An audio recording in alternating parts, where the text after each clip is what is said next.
Hi, welcome to the second episode of 2Heads1Heart podcast. We finally found a name for Yes, the we did. podcast, right? Yep. Okay. First of all, before we start, we love to say thank you so much for everyone who's supporting us so far. And the comments that I received, the most comments I received was about your voice, saying you actually have a podcast voice. Oh, interesting. So maybe you need to do a podcast on your own after this. Okay, so today's topic, we have structure. We have managed to sit down. We managed to write everything down. We have some structure to today's episode. Since Malaysia Day is coming, or Malaysia Day would have ended by the time we release the episode, we wanted to talk what it means being Malaysian. So I am wearing my Malaysia jersey, Team Malaysia jersey here. And I think Sham is wearing... I don't have a jersey myself, so I'm just wearing a touristy t-shirt that I love I got Penang. from Penang. Yeah, it says I love Penang. Okay, so let's start off with Sham. What it means to you, what it means being Malaysian. Okay, I guess I would say being Malaysian is just sharing the different cultures that we have here. We are just a melting pot of cultures, and so diversity really is our strength. So that's what being Malaysian is for me, where we celebrate all celebrations. Like we recently celebrated the Mid-Autumn Festival. We had mooncake, and so every Malaysian just loves to celebrate every celebration. And we get holidays in every celebration. Exactly. And also, it's our love for our food. Like, we're so proud of our Malaysian food, and we love food. And we can just talk about food. I mean, sometimes we're having a meal and we're talking about our next meal. And that's so Malaysian to me. Yeah, I think our love for food as a country, So I think a lot of Malaysians get very annoyed that we have not been included in any list of top food in Malaysia, top food in the world, the top foods in the world. Correct, yeah. I think there was a lot of uproar amongst people in Malaysia that how can Malaysian food doesn't get a Michelin star, or Malaysian food doesn't get the recognition it deserve. I think there was this Netflix documentary, right? Street Food or something. Street Food Asia, and there was no Malaysian like there was no coverage on Malaysian food in that, which I find absolutely astounding. So yeah, I completely agree with you. Like, it's about the food and also the cultures. And food brings people together. Yeah. So, our pride for our food and our love for our food just brings us together. Truly Malaysian. Okay. Do I get to answer what it means being Malaysian? Yes. Okay. So what does it mean being Malaysian to you? So for me, it means that there is a love and a genuine want for the country to do well. In my head, the first thing that pops up in my head is every time we sit down and watch sports and it involves our country, I think the whole country comes together. Every sporting event, if Malaysia is involved, everybody's eyes is on that event, and we always want them to do well. And I always remember, I think I brought you out, we went somewhere and I brought you out and we watched the Malaysian game, and that euphoria you get, and this was a football match, and the euphoria you get when the Malaysian team scores is unexplainable. So there's this love and there's this passion and there's this constant want of Malaysia needs to do well. And I think despite all our differences, despite all of everything that's going on in this country, when the Malaysian football team goes on and plays somebody, the whole country supports them. Or when Lee Chong Wei, plays badminton, that was one of the Olympic, the Olympic final when he wanted to win gold for Malaysia and he was against Lindan, and there was so much of trauma and tension and the whole country just stopped and just watched him play. And even though he lost, but it was still such a wonderful way to show that we love this country. A lot of people love this country, and a lot of people care for this country, and we feel proud to be associated with the country in where the country does well. But also, when the country doesn't do well, there's a lot of comments and there's a lot of things. So it's kind of a double-edged sword in that sense. Yeah. Mm-hmm. So yeah. So now let's talk about moving on to the next structure, in the next point in our structure. What is your thoughts on people leaving the country, on migration? There's this huge conversation on the brain drain in Malaysia, where a lot of people are leaving, a lot of people don't want to stay in this country, and usually these are very high performing individuals who think that they can get better opportunities outside. So what are your thoughts on that? I mean, everyone has the right to go where the opportunities take them. And it's sad that there is a brain drain in the country. So I think as a country, we need to look at how can we retain, all these professionals and high-performing individuals, and, what can we do? But at the same time, when you talk about migration, so a lot of people around our age, they are at that stage in their lives where they're just starting a family, they've just got married, so they are considering migration on a serious note, because they feel that there are better opportunities outside, and when it comes to raising a family, there will be better opportunities for their children. Now, we have also talked about this, but not really in terms of considering migration for ourselves, because we feel that we have a better life here for ourselves. That's because we want to be surrounded by our family, and also there's this sense of belonging that I don't think can be matched if we lived anywhere else. So I've lived outside Malaysia for 3 years, and I never had that sense of belonging where I was. And just being here, with that sense of belonging, it's something that I really consider when thinking about migration or thinking about leaving the country.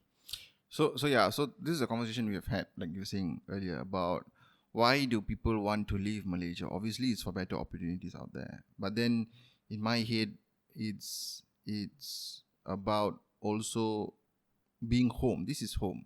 There's nowhere else that we can call home. And I feel like, as parents right now, if we leave Malaysia and we go stay somewhere else, let's say the United Kingdom or in the United States, what kind of legacy are we leaving our kids to follow? So I feel there was this comment recently about how people leaving the country, it was like they were ultra Malaysians actually outside the country, which is true. The people who are very passionate about the country, they want the country to do well, but I don't know whether that kind of translates towards their kids and their grandkids and things like that. So you kind of lose a lot of the future generations.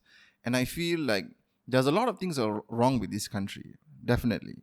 Everybody knows that. But end of the day, if there's something wrong at home, would you want to handle it or would you leave? So that's the question people need to ask. But we have nothing against people who want to migrate. I mean, end of the day, you want better opportunities for yourself. But again, it's always about being here, being home, and trying to make the country better in a way where we are parents. And one thing I feel that I can contribute is teaching our kids the right way to do things, and teaching our kids to be good Malaysians, and teaching our kids the values and what's very important. And hopefully they can kind of go out there and change the country for better. And I've always had this passion for Malaysia and thinking Malaysia has so much potential and you can do Yeah. so much. But end of the day, it's up. I don't think it's going to be fine this generation, but it's up to the future generations, and that falls on us as we are in charge and we have kids and we want them to be the best at what they can be, but also to contribute to the country in some way. Okay, so then I guess we can kind of segue into our next little subtopic, which is, Well, are we done with that topic? I think so. No other comments on migration? We don't want to step on anybody's toes. So. No, I'm actually eager to go on. Okay, all right. He's holding me back, people. Okay, next structure is raising Malaysians. How do you do that, and what are your thoughts? Yeah, how do we raise good Malaysians? Yeah. So I suppose for me, it would be to instill the value of respect and tolerance. So it's very important for the kids to learn that being different is not an issue and is not a problem. In fact, being different, being diverse, that's our strength. And most importantly, we have to respect each other. Respect each other's differences, respect each other. Respect each other's cultures. Yeah. So that's something I definitely would want our kids to have as a core value, respecting each other and also tolerating, having tolerance.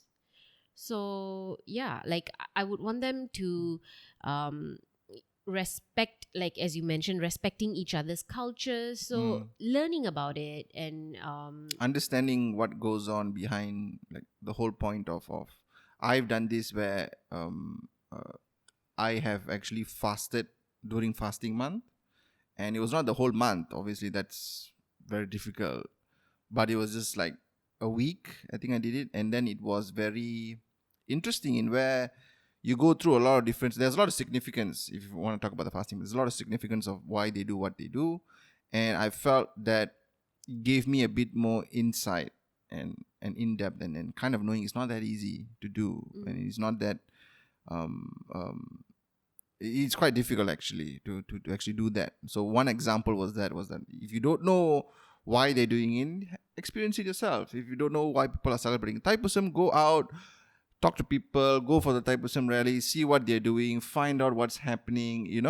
It's better to get all that information and you kind of be a better Malaysian for it because you understand the other cultures and things involved. Yeah. Absolutely. And we have so much to learn from one another.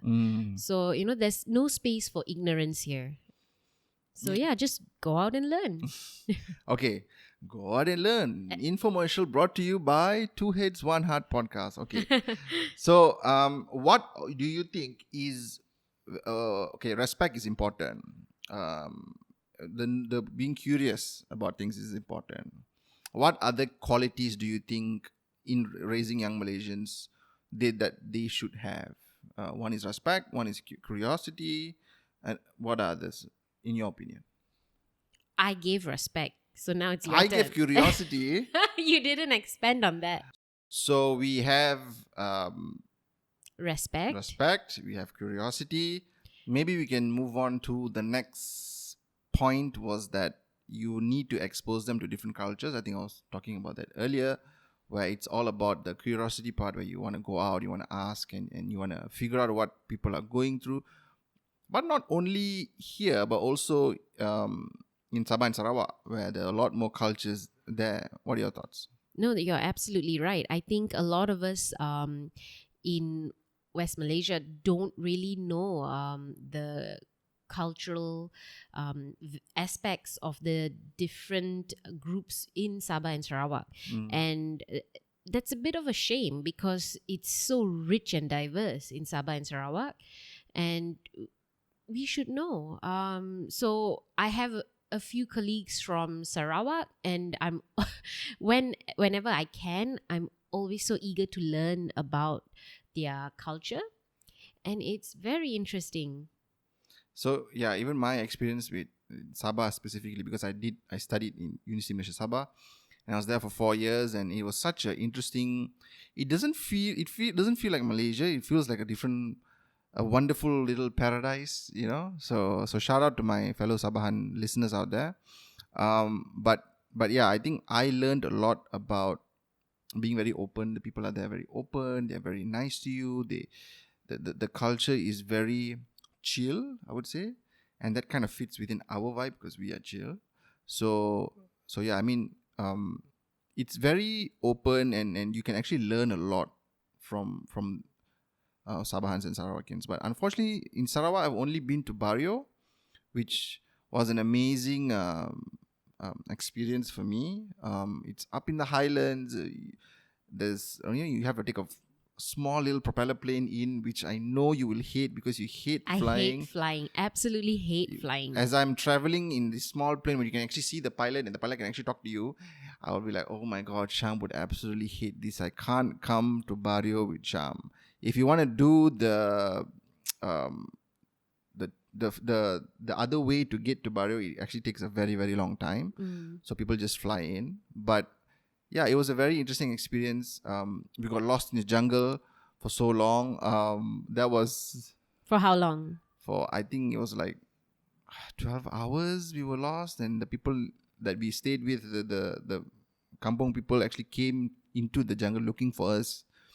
And yeah, that was an interesting experience. But it's always a lot of love, very open, there's no judgment. It's always, please come and join us and do these activities and do the activities. And yeah, it came, I felt like a lot of love living that place. So yeah, that was my experience. So exposing people to that type of culture is important. People go through their whole lives being in Malaysia and never travel to Sabah and Sarawak and never go and experience the culture there. And, only want to go to the cities. I feel travel out the cities. Every city is kind of the same, Don't really get so much of differences. So travel out, try to explore, be adventurous, and also don't be afraid to fly.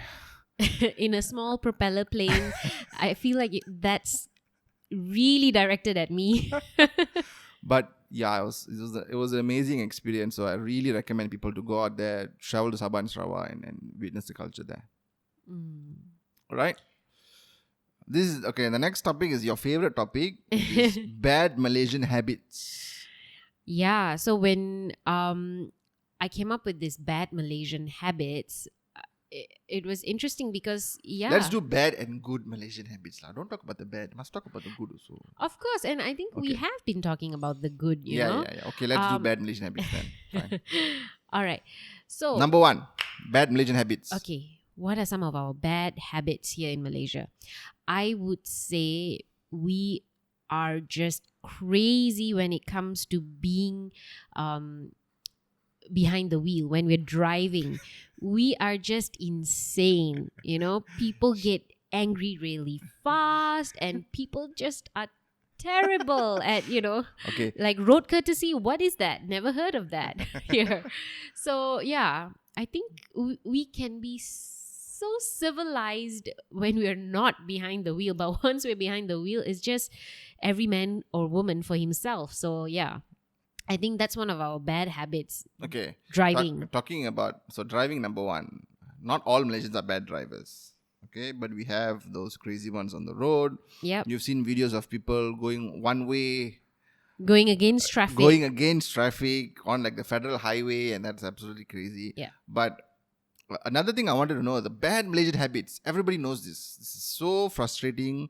When there is an accident on the road, okay, if it's your lane and it's an accident, you slow down, it's fine. But the other opposite lane will slow down just to see like, apa jadi? What happened? Oh my god, what happened? Yeah. And that is something I absolutely hate. And I know every time there's an accident, there'll be traffic jam, both sides. Not only the side where the accident has happened, but both sides, because everybody is kepo and want to know what's going on. And some people are trying to get number. They want to know what 4 digits will win them the fortune that they're seeking. Oh God. So yeah. Next, bad Malaysian habit. So I came up with that Now it's your turn. No, the next Malaysian, the one I said, driving is yours, but the traffic jam is mine. Oh, okay, all right. What other bad Malaysian habit? I would say one thing is, I don't know whether this is bad, but we always want to let Singaporeans know that their food is bad. That's something we'll always tell them whenever we meet a Singaporean, and we are very protective of our food, and when somebody criticizes our food, we're like, no. So I grew up in Johor Bahru, so we had a lot of Singaporeans interaction with a lot of Singaporeans growing up, and we always made sure they know That we have the better food. we have the better. And like even movies, I remember the scene in Crazy Rich Asians where they go and they have I think they eat in a hawker stall with all this type of street food and everything, and then I'm just sitting there judging like, this is not the food. The food is not as good as Malaysia. I don't know if that's a bad habit. I think this is just more Just of being a protective. maybe like a rivalry. I want to say friendly rivalry. Sibling rivalry. Yeah, we're like right? it's like sibling rivalry, I suppose. I think another bad Malaysian habit is we are very quick to judge, especially on videos online. And everybody has their own opinion, which I understand. But unfortunately, a lot of people make conclusions before any information is given to them. They might see 1 5-second video or 10-second video and then immediately make conclusion based on that. And Facebook video comment section is the worst place to go. Do not go to Facebook video comment section. It's horrible. YouTube videos are fine, but Facebook videos is a whole other league. So if you don't want to ruin your day, do not go there. Okay? Stay out of it. What else? What are some other bad Malaysian habits? So we got the driving. We got the the stopping for accidents. We got the sibling rivalry with sibling Singapore. rivalry. We got the Facebook comments. I think we've covered pretty. I think What are good Malaysian habits? No, I think if I can add another bad Malaysian habit, it would be just the inability to queue. So this could be for public transportation or even just waiting for the lift doors to open. But it's not everyone. There's always that one person who doesn't queue, but everybody else kind of falls in line. I don't know. There's been so many instances when I'm exiting the lift and people just enter before I even go out. And sometimes I'm like pushing a stroller, with the kid inside. Yeah. So I would say, it's kind of a bad Malaysian habit. Okay, good Malaysian habits. Let's not focus on bad. Let's go. Okay. Good Malaysian habits. One thing I know is what Malaysians do. I don't know whether anybody else do it. Is as you pass people who are elder to you, you kind of put your hand down and bend down a bit, like you say, and then you just pass through. Is that something like other countries do? I don't think so, right? No, it's not like a bit really. of like So let's just it's respecting elders. So Yeah. and I think this is quite prevalent amongst Asian countries. But that move where they are, down and okay, you can have this. He seems to really want to make this point across. Because I still do that now, even though I'm not very young, but I still do that if I see somebody like older and I want to walk past them. I still do that. I think that's good manners. I mean. Okay. All right. Now, the next good Malaysian habit is, I would say, we would help each other out when we see another person in distress, and that's really good, because if you see like anyone, sometimes even so, talking about the bad habit where people slow down when there's an accident, but there's always someone who stops and tries to help the other person. So I would say that's really good, and I'm really proud of that we still, help People each other still out. ask, like, are you okay? Do you need help? They don't just leave you out to dry. Most people drive off, but there are still some people who stop and ask, and you kind of want to just make sure that they're okay. I've had like accidents, or motorbike guy slips and falls in front. You kind of want to get out and be like, bang, okay ke? Is everything okay? So you want to ask. I think, yeah, that's yeah, we are very helpful. Yeah. We are a very helpful bunch. Yeah, in that yes. sense. And another, I would say, good Malaysian habit is we're very generous when it comes to food. So we do, we love to share food with each other. And like an example would be, say, in my office, so we have a table, like a table where there's snacks, and it's a common table, and the snacks never finish. It always gets replenished. Someone will always bring something for everyone to share. And I see that, across the board, like that's just something we do here in Malaysia. We love to share food. We just love feeding people, basically. Yeah. I mean, all the open houses that we go, Yes, we're during always- celebrations, so you have all these open houses where Plus- you can just visit anyone and at any time, and there'll be food there, and yeah. I mean, even like all the aunties and uncles who calls us over for Chinese New Year or when we were younger, all these people who we go to this open house, and they're very open. They're like, please eat as much as you can, and they never like stinge on food. So yeah, Yeah. I think that's a very nice. I think everybody can relate to. Yes, we that type never of stinge on food. That's Yeah. true. And like Malaysians, we end the conversation by talking about food. So I think we have covered a lot on what it means to being Malaysia. Final thoughts from you on our Malaysia Day. What are your thoughts for the country and for all the Malaysians watching right now? Well, I hope that everyone gets to enjoy the public holiday, although I will be It's a long weekend, but don't travel everywhere. Traffic will be horrible. So yeah, just have a good Malaysia Day. Enjoy the public holiday, be it at home or if you're out. And just I hope that everyone can just go out and just learn something new from another Malaysian, like someone from a different background. So just because we are working adults, that doesn't mean the learning stops. We can always learn from one another. All right, very wonderful. I would just like to say Happy Malaysia Day, and Malaysia is and will get better, and we as Malaysians should never ever give up on our country. And Happy Malaysia Day, everyone. Happy Malaysia Day. We love you, Malaysia. All right. That has been 2Heads1Heart podcast. My name is Dishun Kumar. And I'm Shamini Selvaraja. Thank you so much for listening. We will see you in the next episode. Please follow us on all our social media platforms and also subscribe to our YouTube channel. We will see you soon. Take care. Bye.